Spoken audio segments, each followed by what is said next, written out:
guys, I'm here with my sister from another Mr. Roxy. And I'm here with my badass Wonder Woman girl, Eve. We're here at Gracie University. We were training jiu-jitsu together, which is one of the things that we love to do and connect. And we were reflecting on our first experience with jiu-jitsu, which was a long time ago.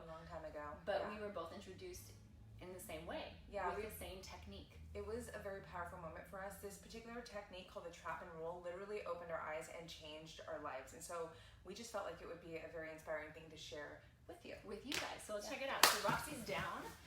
The position is called the mount. And you can imagine that in any kind of fight scenario, whether it's man on man or man on woman, that this is one of the most powerful positions and one of the most vulnerable positions for Roxanne here. So if she makes a fist, look, she can't reach me, but I can reach her. So that's a problem when it comes to strikes. And if I put pressure on her neck, 6 seconds, and she's rendered unconscious from here.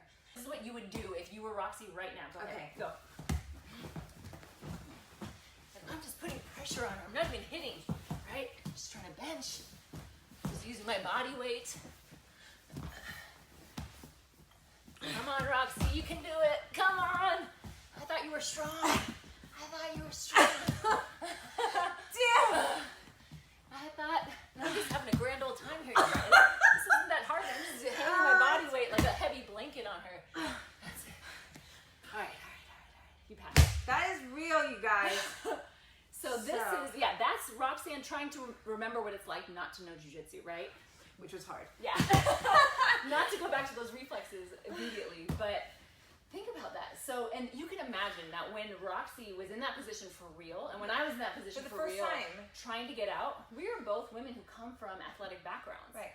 So I'm thinking like, I'm a WWE, wrestler. I was an athlete growing up. I was a gymnast. Yeah. And the fact that I felt like I was strong for a woman, that I was physically strong. Yes. And that made zero difference in this situation. Truly. Zero. None of it applied. It had nothing to do with strength. And that was, I think, mutually why we were both like, are you kidding right now? And the other piece that was so powerful that, I know that I walked away from, which was, wow, how vulnerable have I been this whole time? Because you might think that your strength can, do things for you in that kind of scenario, but obviously you can see, because that was so real right now, it's not going to do it. Yeah, and what's interesting is from that position, people say, oh, well, I would strike or I would hit him in the groin, and they have all these conceptions and ideas, and you might even be thinking a few right now. But let me just tell you this, they've all been tried. And it's possible that some of them could work, right? Like somebody could try to strike somebody right in the groin, and it hurts them so bad that they fall off and you get out. But it's not, again, from that position where I'm on top, if a strike lands and does not knock me out, now we've started a striking match, boom, with me on top. Because remember, I wasn't even striking Roxy and she still could not get out. Yeah. Right? So once strikes are introduced, you don't want to start a striking match from the bottom of the fight here. And there's just so many vulnerable aspects that if you don't, and really the worst part about that was how Roxy felt afterwards. And that was her, I stopped the whole thing. She probably would have kept going, especially if I know the old Roxanne. She would have, you would have kept going as I did. I literally went until I had nothing left. And imagine if you're trying this for the first time in real life and trying to escape, you will give it everything you have to the point where you actually have nothing physically left to give because you will completely exhaust yourself. You're literally helping them out. And that's exactly what they're banking on, either physical or psychological exhaustion to the point where you have to surrender and give up, and then they can carry on with what it is they have planned. And we actually break it down into 4 phases. So the first phase is to identify an unsuspecting target. That's the first phase of that a predator is doing. The second phase is to subdue the target and isolate her if she's not already isolated. The third phase is to control and exhaust her. So that's what we just saw. Get her to the ground or to a surface, control and exhaust. And then phase 4 is to carry out the assault. So phase 3 is so crucial when it comes to survival, and that's why it's so important that we learn what to do. Let's check it out. Yeah. All right, so here we go, the trap and roll. Oh, please don't hurt me. I'm sorry. I'm sorry. Please. Sorry for everything I did to you. So let's talk about that. Quick breakdown. Yeah. So go ahead. Actually, I'll lay down here this time. So now, let's talk about what we actually did in that situation. So with the hands on my neck, if I just bump my hip, she's going to just post her hands out, kind of like this, because she doesn't want to fall on her face. Right. So that's why as much bumping and pushing as I try to do, it's not going to work. But what do I know? Once her hands are on my neck, right, she's gonna try to post out. But if her hands are on my neck and I can prevent her from posting out before I actually butt my hips, that's the key. So that's the key to the trap and roll here. So what I do is I'm gonna trap her arm on one side of her body and then trap her foot on the same side. So now even if I go in slow motion and Roxy tries posting her arm out, can't, and I bridge, and now we're here. I'm gonna scoop. So slow. So if my hands are on her actual neck, and I like to think of just grabbing a glass of water. It's always helpful in the very beginning for me. Totally. Yeah, great way of thinking about it. So she grabs the wrist here and she secures her elbow down to her rib cage, because now I can't post my hand. I want to post my hand up that way, but she's using her back muscles. And now she grabs the back of my tricep, so I can't pull my arm out. Look, the foot's already trapped, so I can't. If the foot was not trapped, it would look like this. I could post my foot out. So she traps the foot, and now this is all leverage all day. So she uses her bridge. She bridges high. And then off I go. Gravity does the rest here. And now from here, she can strike elbows here. Elbows are good if she wants, and she's up. Yes. So that's it.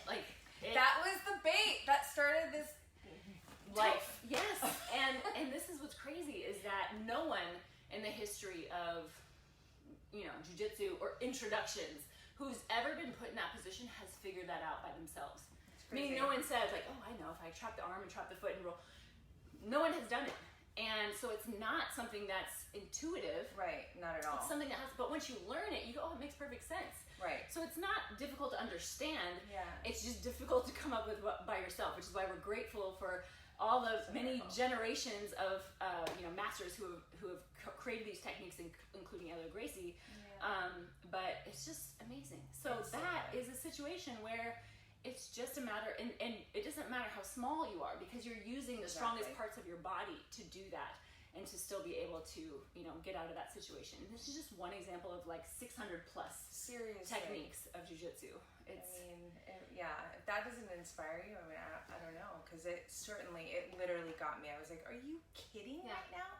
It was this and this? Like, I didn't even have to do much, You gotta get technique right, but the point is that I had to use no strength, And again, we are just coming from an athletic background. Yeah. It was like mind blowing to be like, wow, that means nothing for me when I'm up against a guy who even there was a time where my little brother was smaller than me and he could still hold me down and pin me down. He also trained jiu-jitsu, so that's not fair. But still, yeah. So, anyways, we just wanted to share this introduction with you, and jiu-jitsu has been such a beautiful journey for us. This self-defense journey of just learning that sense of empowerment and how to protect yourself and use technique in these scenarios that are seemingly impossible, and then being able to apply these concepts to say, no, I can get out of this. Yeah, and also applying the confidence that comes with jiu-jitsu into all other areas of your life. You walk different. Your posture in life is absolutely different. And it's not a posture of, you're not puffing your chest you're cool. You know that you're safe. You can handle situations. And that is transferable. And for me personally, and I know for you as well, that goes into my business life. That goes into all aspects of, the major pillars of life. So jiu-jitsu truly it affects your life in the most beautiful, positive way, the most empowering way. Yes. And you build epic connections. So we just felt inspired to want to share this. Share with you, yes. And if you're curious and want to know more, then you can check out, on Instagram, you can check out @WomenEmpoweredGJJ. And follow our Instagram page, and that's basically the Women Empowered program, which is a perfect introduction for women to get into jiu-jitsu. You could also go to gracieuniversity.com, where we have all these lessons available online that you can watch. We have a bunch of free lessons that you can check out too. And then of course follow @BlackBeltBeauty for Black Belt Beauty Radio, all the podcasts. This is the stuff. She is like my fuel for everything that I do. I'm just like, I need Roxy. Luckily, I got her on speed dial. Sorry, guys. I got her on speed dial. But for those who don't, you can get the same connection and energy from her by listening to her podcast, which I do every week. And I'm so grateful for it. I'm grateful, even though it's I guess I'll have to share you. I permit you to do that. So check her out. If you haven't listened to the episode with me and my girl Eve, you definitely need to scroll down and listen to that. It's one of many more to come. But Awesome. Love you, girl. Love you. Chokes.